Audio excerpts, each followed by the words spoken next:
Here we are somewhere in the El Paso Mountains. All right, what's up, guys? How's it going? It's Tim Dog out here. We're out here messing around looking for gold. Well, if you didn't know, there's gold in these hills. Where are you gonna find it? Well, you gotta dig for it. We're out here today. We got ourselves a nice classifier bucket right here. We got our dry washing setup over here. We got ourselves a nice Milwaukee badass little hand chisel. That's good for plowing through this stuff. We got ourselves maybe some bedrock right here, it looks like. So whenever you see bedrock, you gotta assume that gold's floating around on the top of that, right? You got artificial bedrocks that happen in layers too. So a lot of times there's a false bedrock, which holds gold too. Just depends. This is an old gold rich area. We know there's gold here because there's been gold here before. We've done our research. It's important to do your research. It's nice to find new spots, but I mean, ultimately you don't have to. Nobody's got this. Isn't it obvious? Nobody's touched it. This is all over the country, in California, and Nevada, where you can find places like this. And if there's been gold found there, look at that mineralization right here. Look at that. I mean, that is classic, right? And this is layered upon layered upon layered. When you come out and you're looking for a good place to mine, you really want to pay attention to the color of the dirt. You got to do your research, make sure that there's been gold there before. That's your most important thing. Gold is where you find it, right? That's right where you find it. Kind of like those tasty waves. Well, you'll find them, but you gotta, it's best, like, you don't want to just go paddle out, right? When you're surfing, you want to go to where there's waves, a point break, wherever, you know. You want to do some research first, right? Same with gold mining, same with fishing. You got to be able to read the land. You got to be able to read the water. So today we're looking at it. We're saying this looks like a good spot. Obviously, people have dug this up in the past. We've done a little gold mining here in the past, and we found nuggets here. So we're back, you know. Why don't we go to another spot? Because we found nuggets here the first time. So if you're finding good gold, don't leave to go find new gold somewhere else. You want to keep looking for gold. It's hard learning how to gold mine. This is a tough game, and it's discouraging and stuff, so you got to kind of love the ride, you know. But today we're going to be busting up this stuff with our drill. We're going to be shoveling our material in here like this. You want to classify when you're dry washing, and we're just doing that.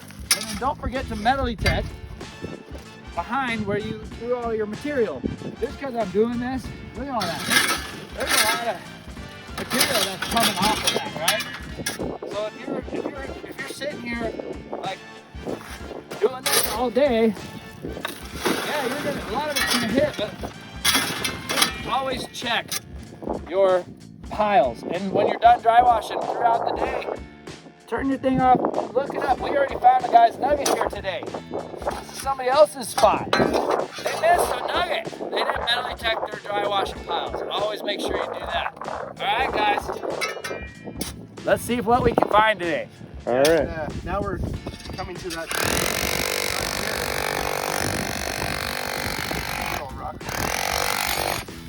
So now, once you do this, you want to make sure you beat this stuff up real good. Mix it up. Mix your soup, baby. Mix your soup.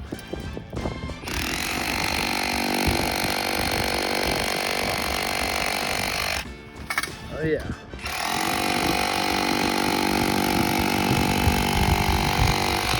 These things are a lot greater than a pick, a shovel.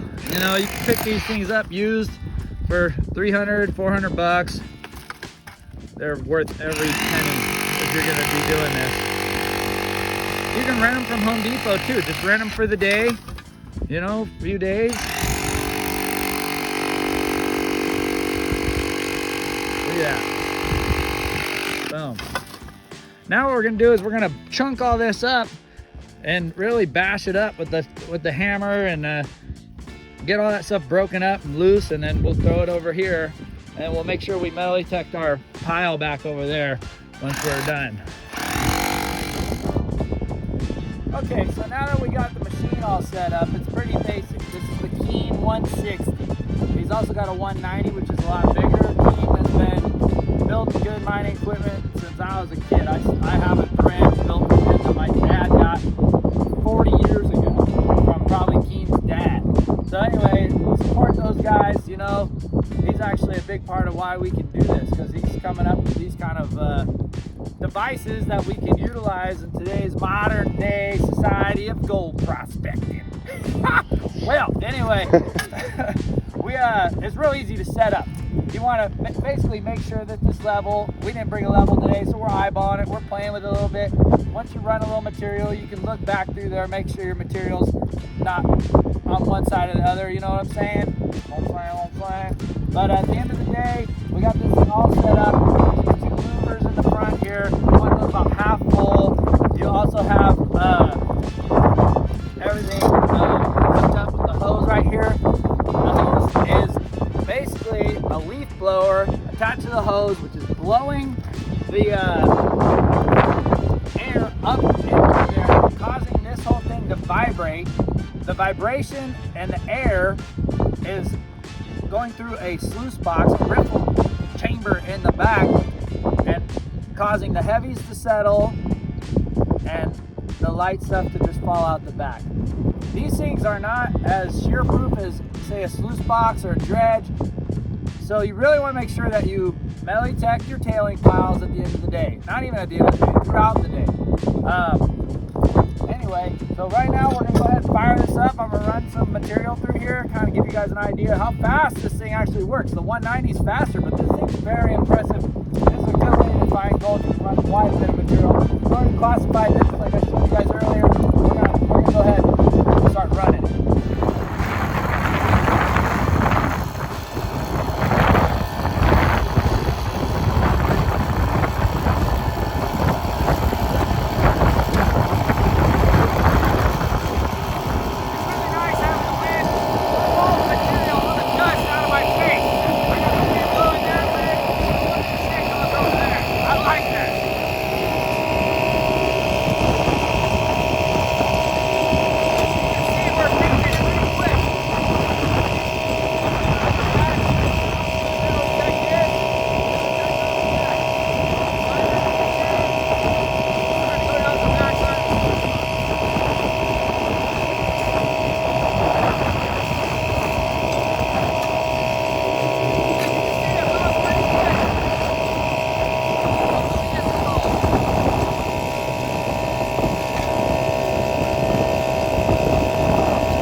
All right, we're checking our tailing piles with the Monster, MineLab Monster.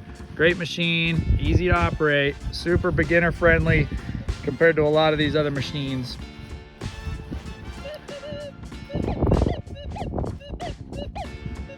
Iron. All right, iron. They say to dig every target. A lot of times what you want to do is make, like, kind of go through your hole where you're gonna be dumping and make sure you got everything cleared out of there prior to getting to work, but we did not do that. Mark that spot with the rock. Mark it with the rock.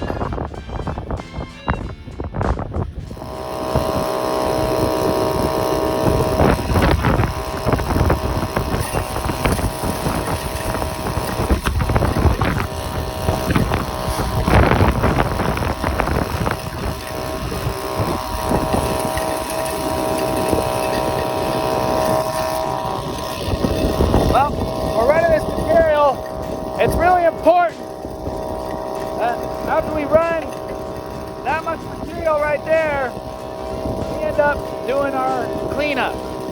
And we just put that in a bucket throughout the day. You want to do a lot of cleanups.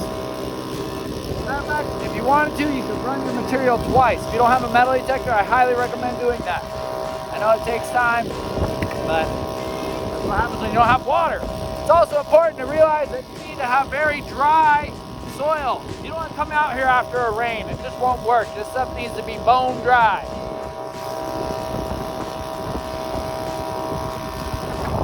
Action!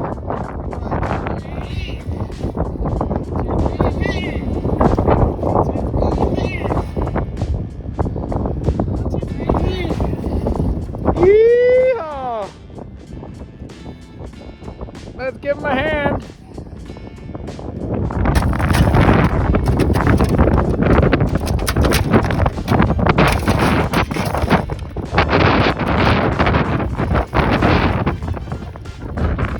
Pretty good. Something shiny in there. Lots of black sands. Let's see.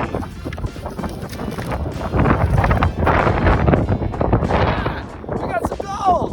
Alright, so that's why you gotta look closely. Look how dirty that is, guys. That's gonna take some serious doing just to get that cleaned up. It's got some yellow. It's gonna blow away. Don't let the gold blow away. Woo, let's go. Alright, let's get another one. Yeah, that's a nice little piece of gold. These monsters are really good at finding small gold, okay? Yeah, they A are. lot of metal detectors would miss that, actually. You know? And we knocked that down. We've been in here dicking around. Every once in a while, we wave the wand. You know? Sometimes we get a little magic. Yep. Hell yeah. All right, Woo, let's go. Let's do number 2.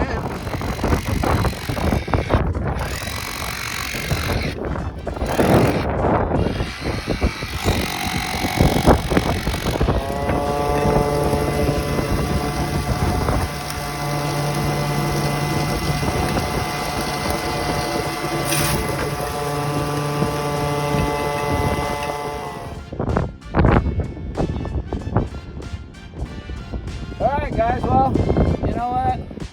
That's about it for us today. You can see here, I don't know if you guys remember what we started with, but the edge of this came out about here. And we also went down according to our map, that's a 25 gallon, well it's a 50 gallon drum cut in half. And we filled that thing 8 times. So about 160 gallons worth of stuff. We figured, you know, 20 gallons each time, maybe something like that. That's a lot of materials. We ran a lot. We did not run our material twice, but we did metal check throughout the day. We did find a little piece of gold. It was further than this monster found it. So that's pretty cool. That was some classification. Looking all around here, that's where our classification went. We didn't find anything in there, but we did find our little piece of gold all the way down there because this was kind of cascading over, and we did find a little speck of gold over there. And we actually did find a couple more targets, and we just started putting them in a pan because we're trying to get out here because it did get kind of chilly. Just got a little chilly willy, you know what I'm saying? You can tell by the way I... Never mind. All right. So, yeah, we moved some material. We are going to go home and pan it all out at the house, so stay tuned.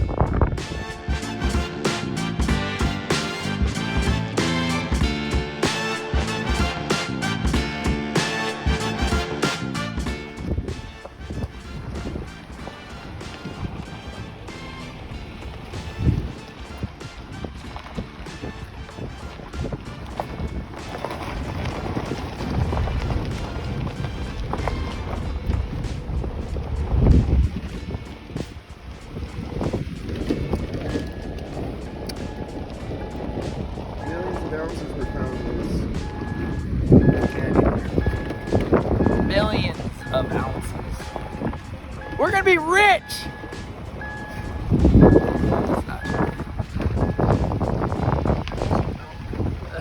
The safe out, god damn it.